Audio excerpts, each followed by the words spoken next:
దాదాపు గనిష్టంగా 17%, గరిష్టంగా 20 జిల్లాలకు పెంచే ఛాన్స్ ఉన్నట్టుగా కనపడతా ఉంది. సో ఒక్కసారి వార్తలోకి వెళ్తే ప్రధాన వార్తల్లో అదే కనపడతా ఉంది. లోక్సభ సెగ్మెంట్‌కు ఓ జిల్లా అట. కనిష్టంగా 15 నుంచి గరిష్టంగా 20 వరకు జిల్లాల కుదింపట. రాష్ట్రంలో జిల్లాలు, మండలాల పునర్విభజనపై సర్కార్ ఫోకస్ అట. రాజకీయంగా ఇబ్బందులు తలెత్తొద్దనే ఆలోచన. రిటైర్డ్ జడ్జి నేతృత్వంలో కమిషన్ ఏర్పాటట. అసెంబ్లీలో చర్చించి మార్గదర్శకాలు ఫైనల్. 6 నెలల పాటు జిల్లాలో పర్యటించనున్న కమిషన్ అట. అనంతరం సర్కారుకు నివేదిక.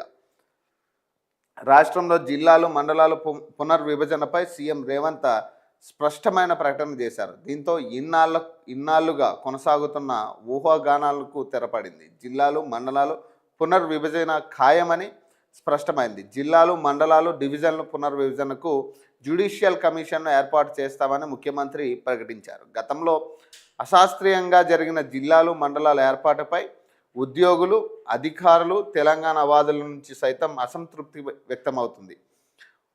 ఒక్కో జిల్లాను ఒక్కో తీరుగా ఏర్పాటు చేయడం, ఒక అసెంబ్లీ నియోజకవర్గం 2-3 జిల్లాల్లో ఉండడం లాంటి వాటిపై తీవ్ర స్థాయిలో విమర్శలు వ్యక్తమవుతున్నాయి. గతంలో ఆర్డీఓ స్థాయిలో ఉన్న రెవెన్యూ డివిజన్లు సైతం జిల్లాలుగా ఏర్పాటు చేశారని అభ్యంతరాలు వ్యక్తమయ్యాయి. దీన్ని పరిశీలించిన ప్రభుత్వం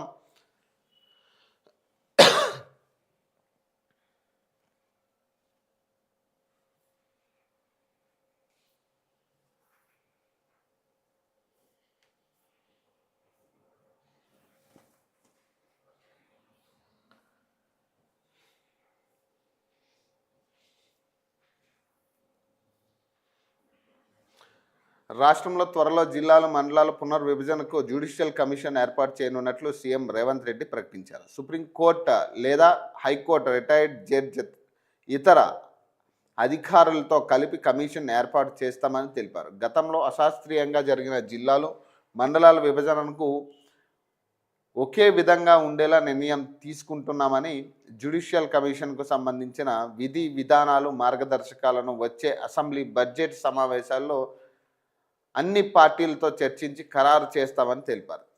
సోమవారం సచివాలయంలో తెలంగాణ గెజిటెడ్ ఆఫీసర్ల సెంట్రల్ అసోసియేషన్ 2026 డైరీ అలాగే క్యాలెండర్ను సీఎం ఆవిష్కరించారు. ఈ సందర్భంగా ఆయన మాట్లాడుతూ, మాజీ సీఎం కేసీఆర్ గతంలో నచ్చితే నజరానా అదే విధంగా జిల్లాలు, మండలాలను చేసి పోయారని విమర్శించారు. అశాస్త్రీయంగా జిల్లాల విభజన చేశారని, ఇటీవల కాలంలో కొందరు తమ మండలాలను, నియోజకవర్గాలను ఇటు అటు మార్చాలని విజ్ఞప్తులు చేస్తున్నారని తెలిపారు. ఈ నేపథ్యంలోనే జిల్లాల పునర్విభజనకు జ్యుడిషియల్ కమిషన్ వేస్తున్నామన్నారు. ఈ కమిషన్ 6 నెలల్లో అన్ని ప్రాంతాల్లో పర్యటించి ప్రజల నుంచి వినతులు స్వీకరించి ఒక నివేదిక ఇస్తుందన్నారు. మొదట మండలాల రేషనలైజేషన్ కావాల్సి ఉందని చెప్పారు. ఒక్కో మండలంలో ఒక్కో తీరుగా జనాభా ఉందని, కానీ ఇకపై 10% ఇటుగా ఉండాలని, నగరంలో పోలీస్ కమిషనరేట్లను సర్దుబాటు చేశామని, అంతేగాని కొత్త పేర్లు పెట్టలేదని స్పష్టం చేశారట. రాచకొండ దొరల పేరు పెట్టిన దాన్ని మాత్రమే మార్చానని వెల్లడించారట. ఉద్యోగులు, ప్రభుత్వం వేరు కాదని, అందరం కలిస్తేనే ప్రభుత్వం అని సీఎం రేవంత్ స్పష్టం చేశారు. శుక్రాచార్యుడి ఫామ్ హౌస్లో ఉండి మరుచుడు రాక్షసులు అసెంబ్లీకి వచ్చి దేవతలు చేసే యజ్ఞాలను భగ్నం చేస్తుంటారని బీఆర్ఎస్ను ఉద్దేశించి విమర్శించారట.